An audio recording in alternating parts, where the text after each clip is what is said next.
Hey guys, I got some merch coming out for the 7-year anniversary of the channel. I'll announce more in just a few days.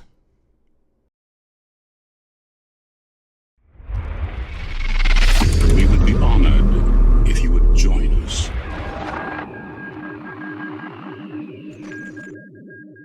Hey everyone, and welcome to today's episode. In today's episode, we're going to be taking another excerpt from Star Wars Archives by Paul Duncan, episodes 1 to 3. Now, in this one, there is an interview where Paul Duncan has with George Lucas himself just a few years ago. I believe it was 2019. And in the interview, this part in particular, is where Paul Duncan asks George to explain more about the midichlorians.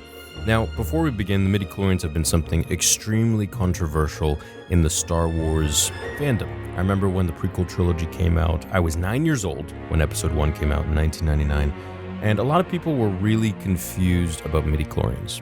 A lot of people really hated it, some people really liked it. Personally, I was impartial. I was new to Star Wars, I had watched Star Wars at the age of 6, and so when episode 9 came out, I was like, well, okay, cool. What do I know about anything anyways? I'm 9 years old, so that's what it is. That's what Qui-Gon says it is. And then midichlorians is what creates the Force, or rather, is the Force within someone's living cells. Now, regardless of what you think of midichlorians in general, here is George Lucas's explanation of them. So Paul Duncan in this interview says, "You introduced midichlorians in episode 1 as indicators of the Force." George says, "This is the cosmology. The Force is the energy, the fuel, and without it, everything would fall apart. The Force is a metaphor for God, and God is essentially unknowable. But behind it is another metaphor, which fits so well into the movie that I couldn't resist it. Midichlorians are the equivalent of mitochondria in living organisms and photosynthesis in plants. I simply combined them for easier consumption by the viewer. Mitochondria create the chemical energy that turns one cell into 2 cells. I like to think that there is a unified reality to life and that it exists everywhere in the universe and that it controls things, but you can also control it." So before we continue, I just want to say, I never knew that this is actually what George meant. I always thought that midichlorians were kind of like entities or bacteria that existed in cells, and I myself thought it was kind of strange, but whatever, that's how he wanted it to be. But this explanation, and there's much more that I'm about to read from George, really helps me to understand and like this idea more. So they're kind of like receptors, almost, that when are hit with the Force, are turned on, and the user, depending on how their potential for the Force is, depending on how many midichlorians they have, will kind of show their overall power. They got to train and, adapt and build their midichlorians to, I guess, strength or something like that, strengthen the Force. But essentially, it's like photosynthesis, like what he's saying. So he continues, he says, "That's why I split it into the personal Force and the cosmic Force. The personal Force is the energy field created by our cells interacting and doing things while we are alive. When we die, we lose our persona and our energy is assimilated into the cosmic Force. If we have enough midichlorians in our body, we can have a certain amount of control over our personal Force and learn how to use it. Like the Buddhist practice of being able to walk on hot coals. Some people can't because they just don't have as many midichlorians. That's just genetics. So the more midichlorians we have, the more accessibility we have to the Force.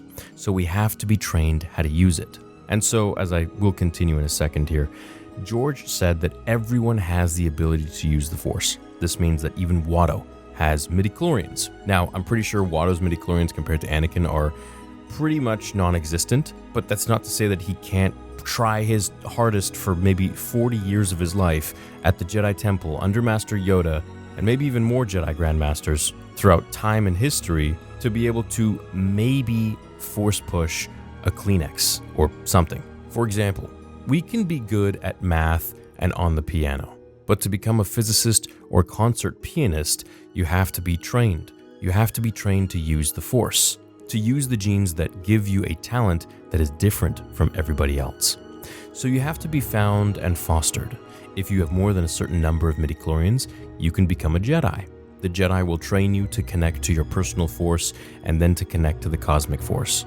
You don't have much power to control the cosmic Force, but you can make use of it. The Jedi by nature of their genetics have more midichlorians than most people. but there is no direct connection between our human world and the microscopic world. So this is kind of cool. It's like the Jedi have a you must be this tall to ride this ride scale, except it's with midichlorians. It's like you need to have X amount of midichlorians in order to be trained at the Jedi Temple. We're not just going to take anyone. So I'm guessing that number was maybe, I don't know, like 2,500 or something. And then, Anakin having 20,000. So obviously midichlorians is like measuring your height, or essentially seeing how many receptors you have to switch on when it comes to using the Force, the cosmic Force. George goes on to say the Jedi are good, but they're not fantastic. They were never designed to be a superhero or anything like that. They were designed to be a Buddhist monk who happened to be a very good warrior, and they became the peacekeepers of the human world. As explained in the Clone Wars episode Voices, Qui-Gon Jinn spent time with 5 Force priestesses on their planet, the Wellspring of Life. They explained to him how he could keep his persona when he died and joined the Cosmic Force. Qui-Gon learned how to hear the Cosmic Force, and when he died in Episode 1, he joined the Cosmic Force with his persona intact and was able to talk to Yoda in Episode 3. When he was there, he learned more about how to become a Force ghost to keep your identity. Qui-Gon passed that information along to Yoda. Yoda taught to Ben, and Ben was teaching Luke how to do that. So that's how that symbiotic circle of people learned how to go from heaven to earth, so to speak. It's based on Greek mythology, how to become a god, but in a much more practical sense, and without the ego, without the identity. This is pretty amazing. George Lucas not only breaks down midichlorians, but also tells us that Qui-Gon Jinn, once transferred into a Force ghost, more or less speaking, is kind of like becoming a god. And it makes sense. I mean, they're immortal and they can do anything. They die in the physical realm, but their soul goes on, and the Force basically binds them together with their consciousness. And I like how he talks about Qui-Gon being in there. When he was there, he learned more about how to become a Force ghost to keep your identity. So I often wondered when Qui-Gon was speaking with the Wills in the Clone Wars, what did he exactly learn in detail? And how was this able to keep his voice in the Force, but not his overall corporeal form? When Disney acquired Star Wars in 2012, they changed a bunch of stuff and some extra novels where Qui-Gon was able to appear to Obi-Wan as a form, as his human form. And then, of course, in the Obi-Wan Kenobi show that just came out last summer, we did see Qui-Gon appear as a Force ghost, which originally was never supposed to happen because he didn't actually finish his training with the Wills, so he couldn't show himself in his full body form, but he could make his voice appear or disappear. That's why we hear him in Episode 2, and that's why in a deleted scene in Episode 3, we hear him as well.